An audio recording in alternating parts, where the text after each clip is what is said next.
आदाब, नमस्कार, सत श्री अकाल, गुड मॉर्निंग। तो कैसे हैं आप? आशा करता हूँ स्वस्थ होंगे, सेहतमंद होंगे, तंदुरुस्त होंगे। एक बार फिर से मैं हाजिर हूँ एक नई कहानी के साथ। ये कहानी आपको भले ही फिल्मी लगे, लेकिन जब आप इस कहानी को सुनेंगे तो आपका सामना एक ऐसी हकीकत से होगा कि दुनिया में ऐसा जुर्म भी होता है। हो सकता है कि इस तरह की कहानी आपने पहले भी कभी सुनी हो, लेकिन ये कहानी एक ऐसे व्यक्ति की है जिसकी आंखें फोड़कर, जिसका चेहरा जलाकर, जिसके हाथ पैर काटकर उसे भिखारी बना दिया गया। दिल्ली से मुंबई तक फैला है भिखारी गैंग। लोगों को बना देते हैं विकलांग और मंगवाते हैं उनसे भीख। आंखें फोड़कर, हाथ पैर तोड़कर, शरीर पर गहरे जख्म देकर किसी अच्छे भले इंसान का पूरा चेहरा बदल दे, उससे भीख मंगवाने की यह घटना बहुत ही खतरनाक है। एक व्यक्ति 6 महीने पहले अचानक यूपी के कानपुर से गायब होता है। वो पेशे से दिहाड़ी मजदूर था। एक व्यक्ति उसे अपने घर पर काम कराने के बहाने ले जाता है और जब 6 महीने बाद वो मिलता है तो सब कुछ बदल जाता है। जिन आँखों को देखकर और हाथों से मेहनत कर वो 2 वक्त की रोजी कमाता था, अब वो उसके काबिल नहीं था। आंखें अंधी हो चुकी थी, हाथ और पैर काम नहीं कर रहे थे। एक तरह से वो विकलांग हो चुका था। गले से ठीक से बोल नहीं पा रहा था।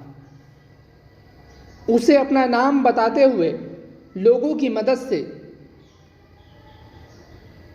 रिश्तेदारों तक पहुंचा दिया गया, लेकिन कोई पहचान नहीं सका। यहाँ तक कि उसके अपने परिजनों ने भी उसे पहचानने से इनकार कर दिया। लेकिन जब उसने सबकी आवाज़ सुनकर उनके नाम बता दिए, तब सबको यकीन हुआ और उसने जो अपनी आप बीती की कहानी सुनाई, तो इसे सुनकर आपके भी रोंगटे खड़े हो जाएंगे। कानपुर का नौबस्ता थाना एरिया, यहाँ की यशोदा नगर कॉलोनी एक कच्ची बस्ती है। वहाँ पर एक दिहाड़ी मजदूर सुरेश माझी रहता था। करीब 8 साल पहले शादी हुई। 1 साल बाद ही एक बेटी का जन्म हुआ, लेकिन बच्ची की होने के कुछ साल के बाद ही अचानक उसकी पत्नी कहीं चली गई। तब से बेटी को वो उसके भाई का परिवार पालता है। सुरेश माझी खुद रोजाना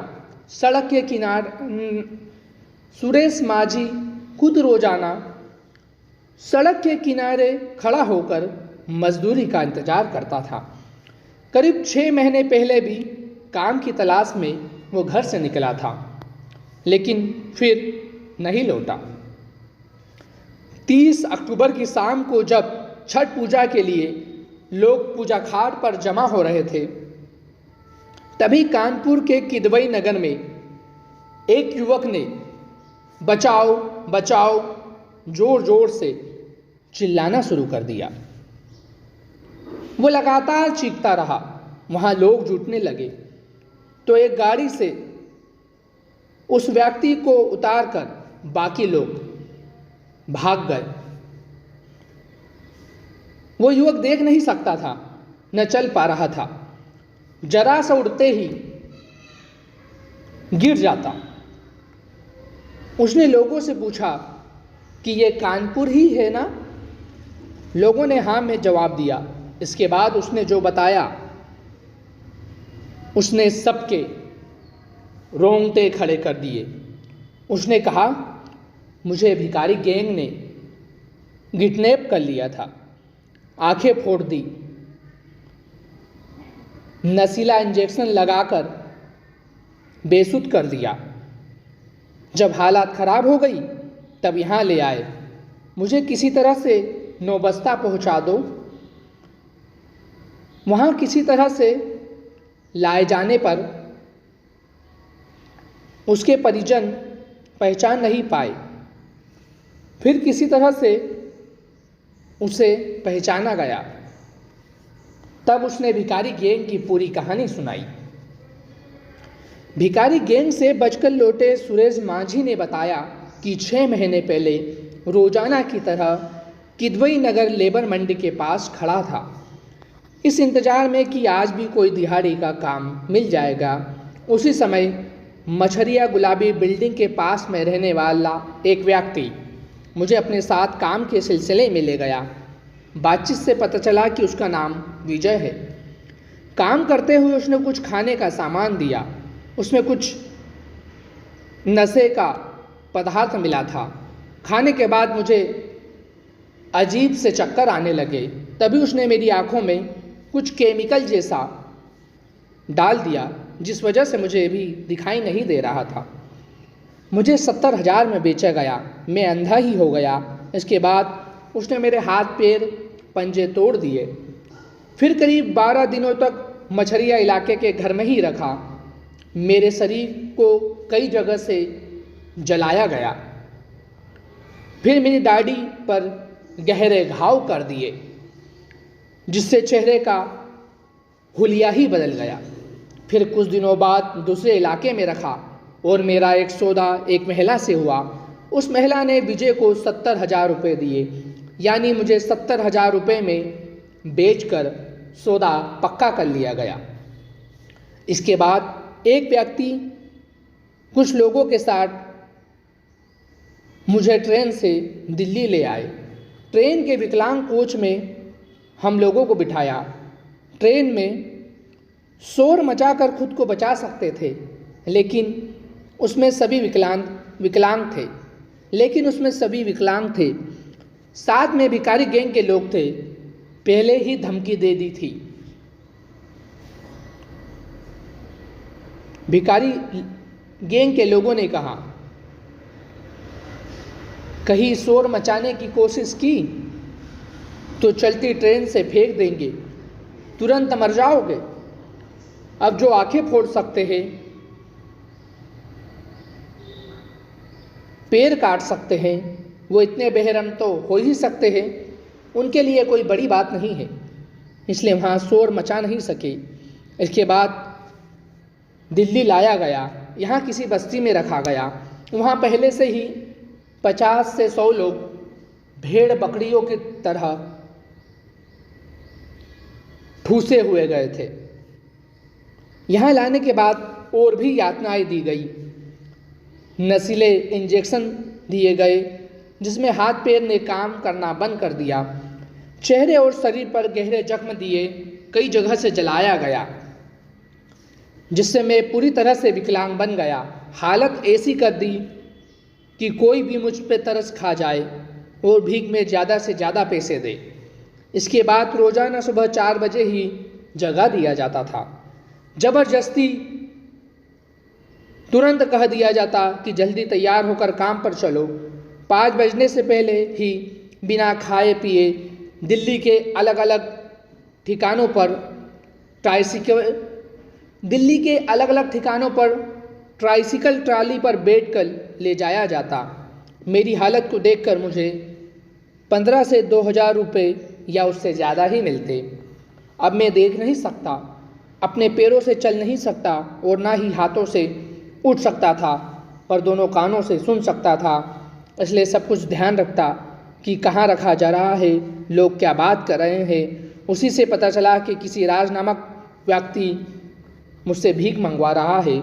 मुझे दिल्ली के नागलोई इलाके में कहीं रखा जा रहा है। यहाँ पर काफ़ी संख्या में लोग हैं।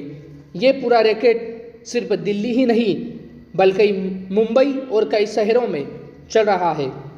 मेरे जैसे सैकड़ों गरीब युवक और बच्चे जिन्हें किसी न किसी बहाने उठाकर भिखारी गैंग भीख मंगवा रहा है। इतना सब कुछ सहने के बाद भी खाने के नाम पर पूरे दिन में सिर्फ एक बार एक ही रोटी देते। ऐसा इसलिए करते ताकि हमारी लाचारी देखकर ही लोग तरस खा जाए। कई महीनों तक यातनाएं दी गई। लगातार रात में नशीले इंजेक्शन दिए जाते जिससे चेहरा और शरीर कमज़ोर दिखे ताकि लोग ज़्यादा से ज़्यादा पैसे दें। लेकिन इस वजह से मेरी तबीयत ज़्यादा ख़राब हो गई। ऐसी हालत हुई अगर इलाज कराते तो 40 से 50 हज़ार रुपये खर्चा आता। इसलिए भिखारी गैंग ने ये तय किया कि मुझे किसी दूर जगह फिर से बेच दिया जाएगा। इसलिए फिर से मुझे कानपुर ले आया गया। यहाँ से वहीं विजय अब किसी दूसरे गैंग के हवाले कर देता। लेकिन मेरी तबीयत लगातार ख़राब हो रही थी। एक गाड़ी से किदवई नगर ले आए। यहाँ आने की भनक लगते ही मैं चीखने चिल्लाने लगा तो वो छोड़कर भाग गए। 3 नवंबर को कानपुर के नौबस्ता थाने में FIR दर्ज हुई। इस पूरे मामले की जानकारी के बाद स्थानीय लोगों ने विरोध किया। तुरंत आरोपी विजय और भिखारी गैंग को गिरफ्तार करने की मांग उठी। नौबस्ता और उसके आसपास के इलाके से पिछले कुछ सालों से गायब हुए बच्चों के परिजनों ने भी भिखारी गैंग पर गुस्सा जताया। तब पुलिस ने नौबस्ता थाने में सुरेश माझी की शिकायत पर FIR दर्ज की। पुलिस को विजय के कुछ करीबी लोग मिले हैं जिनसे पूछताछ कर उसकी तलाश की जा रही है। इसके साथ ही पुलिस का दावा है कि दिल्ली में उसके बताए स्थान के आसपास तलाशी की गई। दिल्ली में राज नाम का जो व्यक्ति भीख मंगवाता था उसकी भी तलाश की गई लेकिन वो नहीं मिला। अब कानपुर पुलिस का कहना है कि इस पूरे सिंडिकेट के बारे में पता लगाया जा रहा है। तो आप भी अपने बच्चों का, अपने परिजनों का ध्यान रखिए। समय समय पर जहां वो काम करते हैं फ़ोन के माध्यम से उनके हालचाल लेते रहिए। हमारा ये कहानी सुनाकर आपको आहत करने का मन बिल्कुल नहीं है। हम तो बस आपको जागरूक करना चाहते हैं। तो ऐसी ही कहानियाँ मेरे साथ सुनते रहिए और मेरे चैनल को लाइक कीजिए, सब्सक्राइब कीजिए, शेयर कीजिए। तब तक के लिए जय हिंद, जय भारत। फिर मुलाकात होगी एक नई जुर्म की कहानी के साथ।